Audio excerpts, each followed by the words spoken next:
Charles, do you get the feeling that the winner tonight wins the series? I do not. I think this, to me, is going to be a very interesting game because I did not like the lineup change that cost them game one. I don't think OKC, I thought Shea shot too much the first game. I thought it knocked them out of whack. So tonight, the Pacers did what they wanted to do. I think tonight is going to be an interesting game because, like I say, we had the same situation when Avery Johnson did it for the Mavs 100 years ago when they had the best record and he changed his lineup, ended up costing the Mavs that series. I think this is going to be I think OKC's got to win one of these next two games or they're not going to win the series. I think that the old saying, role players play great at home and stars have to carry you on the road. And I think in game one, you saw the confidence that Shea had going into that game. You saw the depth of OKC. You saw Indiana turn the ball, live ball turnovers. But in game two, for me, Indiana, they took shots that were like turnovers, and it ignited OKC's offense. So I think definitely the role player is going to play better for Indiana. But it's one of those things where Indiana has run all year. That's their strength. But can you run with OKC and take solid shots? But the Pacers have to get, to me, they have to get this game. G. Hill, does the winner tonight win the series and the championship? Not necessarily. I mean, this series, I think will I think they'll split the two games here in Indiana. But tonight, look, the Pacers did what they were supposed to do in OKC. They got a game. They come out of game two. Everyone's saying, it's a foregone conclusion that Oklahoma City is going to win. This Pacers team, like Candace said, they not just the role players. As a team, as a collective in this building with the crowd, It's a frenzy. They can get their fast break going. I think their defense can be better. What they did against New York, a different team, different style of play, but they took New York out of their comfort zone with their defense, and that ignited their offense. And I thought Oklahoma City did that to them in game two with their defense. But I think it's easier at home, it's more comfortable at home, and this fast break, this sort of high-octane offense can really ignite here in this building in game three. Yeah, and I don't think game two meant anything, to be honest with you, because it reminded me of game five in New York. The Pacers just like, we got what we wanted. We're going to come home and close them out. So people overreacted to game two. I said, game one was the big game. That was a huge game. So now the pressure switches back to the Pacers. But I thought game two didn't mean anything to me, to be honest with you. And Chuck, to your point, in game one, it was almost like OKC was dominating without separation. Yeah. Like, the Indiana Pacers, despite turning the ball over as many times as they did in that first half, they were still within a striking distance. And so, they're going to have Tyrese Halliburton be aggressive going north-south to me and not east-west, because not necessarily to score, but to put pressure on the Thunder defense. Well, let's look at Tyrese Halliburton, who's been the topic of conversation the last couple of days since game two. His offensive numbers significantly down so far in this series, averaging just 15.5 points. And he has yet to take a free throw.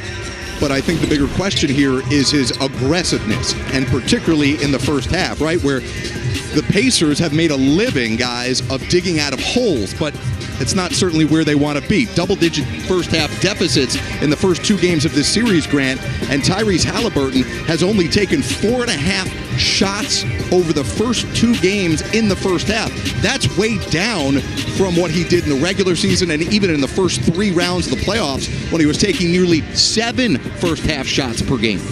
Well, no question. Halliburton has to be more aggressive. Their best player. Obviously, he's had big moments in this postseason run. But the reality is he's not a guy that wants to shoot the ball first. He's really a ball mover. He's a guy that wants to ignite the offense, and you almost have to at times get him to want to score, to look to be aggressive. He doesn't want that, though. It's a little bit like Chuck wants to be a good golfer, but he's not. And so Halliburton, he's got to come out, set the tone. And it's not just scoring. It's what Candace said, being aggressive, attack, get to the paint. Those paint touches create opportunities for their offense, for their shooters, making plays for himself and his teammates. When he does that, as he's going north and south, not east and west, this team is at their best. Yep, but also I don't think it's that simple, Jared, either. This Oklahoma City team, they have the most versatile defenders on the perimeter in the NBA. Like normally if you switch, there's a disadvantage or an advantage. They got 4 guys out there that can guard any guard in this league and make their life tough. And Halliburton's not a player who goes one-on-one a lot. So this is going to be a long series for him. I think the one guy who really has to step up has got to be Siakam, in my opinion. Him and Miles Turner. Those 2 guys got to step up because Halle did not play well against them during the regular season for a reason. They got a lot of guys that can guard him. Well, Candace, but Halliburton. I just want to show you this graphic to that point, what Chuck is saying. Not only is Halliburton's attempts down, but his supporting cast, their shooting is down. In fact, Halliburton is the only player who's raised his field goal percentage over the first 2 games of this series as compared to the first 3 rounds, compared to the other guys. The top 7 scorers, all of them are struggling to shoot the ball from the field here over the first 2 games. Well, you talk about what Halliburton's aggressiveness does to other guys. Look at Siakam, plays out of the pocket. Look at Turner, plays out of the pocket pass. So when Halliburton is going north and south, and a lot of sometimes numbers lie because Tyrese had 3 points at half in game 2 and then really kind of exploded it to start that 4th quarter when the game was already out of hand. So I think Halliburton, from an offensive standpoint, like Grant said, has to get paint touches, which will then unlock open shots for Miles Turner and Siakam. And again, you cannot mess around against this OKC team, putting the ball down, not going straight to the basket and playing around, because they're going to take it and it ignites their offense. By the way, these are live pictures right now. Our